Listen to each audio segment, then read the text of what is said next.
108.39%, which made you the highest performer on nights last week. How's it going, Greg? I'm doing great. Great. Great to speak with you, Coltrane. There's a lot of stuff I've really been dying to know. I'm glad I could get this time to spend with you here. Now, just getting right into it, when you come into Incept every day, what are some things that you normally like to do, or how do you kind of approach starting off the conversations with your donors in your day to help you get to this top percentage? Well, the first of all is to be relaxed and calm, and I like to get here a little bit early, get my desk set, have my papers where locations of the donor centers are at, right, absolutely, out, and a pen at least, you know, just to get going. And then the first thing I like to do to when I talk to the donors is I like to thank them for their donations. It's the best thing you can do to start off your call. It gets them conversational. It puts them at ease. I also like to ask them how they're doing for the day. Absolutely. And it puts the donor at ease.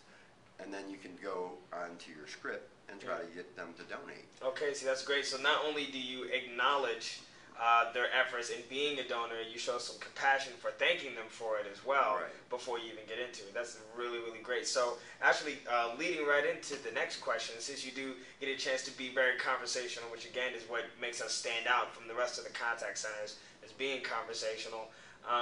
What are any particular types of conversations you have with our donors that you'd love to have, or is there any one specific conversation you remember having at all? Any kind of feedback you can give us? Well, I'd like to, when I'm talking, I can tell if a person hasn't donated in a while. I like to try to get the people that haven't donated in a while in, because it helps the center out, first of all, because they're not coming in 4 times a year like they're supposed to, but it helps the center out because then it's an added donation that they're normally not seeing, and then they're getting it.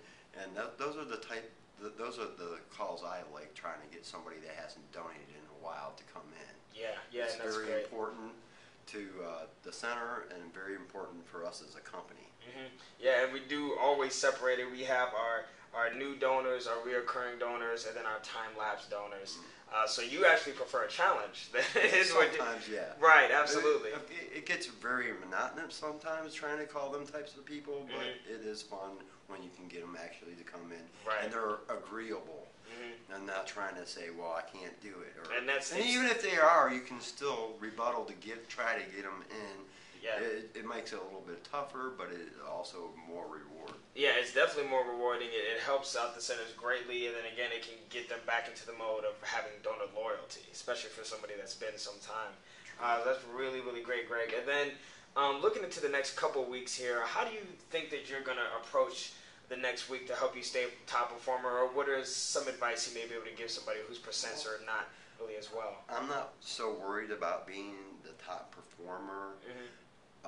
I think I'll do fine, but my advice to other people is to stick with it. Find out little rebuttals that you can get from other people by listening. Absolutely, and then get more conversational with your donors and the reasons why you want to get in, even if it's like a do not call. Tell them the reason why we're calling so many times. It helps the people to understand why we're doing things the way we are. And it does truly.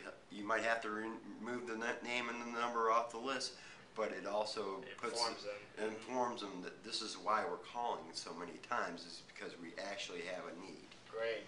That is very, very true. And definitely you can ask.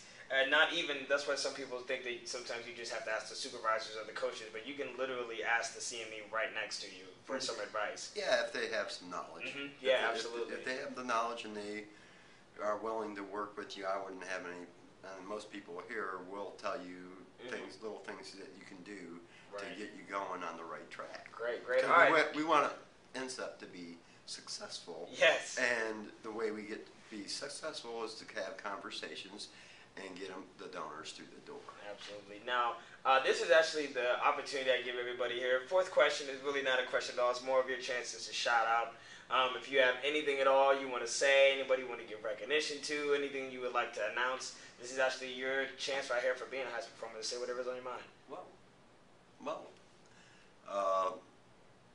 I'd like to thank some of the supervisors here. They do a great job letting what people know. I don't need a lot of supervision because I've been here for a while and I've been doing great.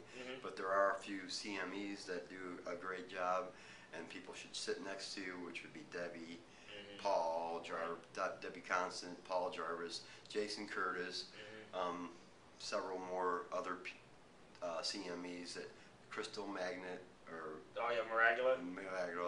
Yeah, absolutely. Real good person to sit next to, make you all pumped up and make you feel warm inside before you start donating. Great, and that's great, and I know they would definitely really appreciate that. Now, I did want to let everybody know out there as well. Not only is Coltrane here a top performer, you are a master on the pool tables. No, I wouldn't say a master. But definitely a force to be reckoned with. So I'm coming along. Right.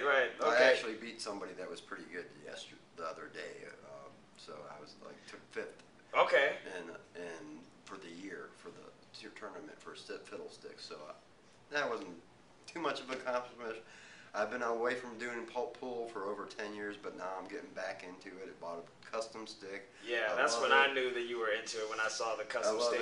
I love it, and I've been practicing every day. I'm playing this Saturday at Fiddlesticks. If you want, all guys want to come up and visit me. Yeah, root for the top performer. Absolutely, over at Fiddlesticks, right by the Chubby's Ice Cream Place off Fulton. Again, I'm here with Greg Cole, 108.39% night shifts, highest performer.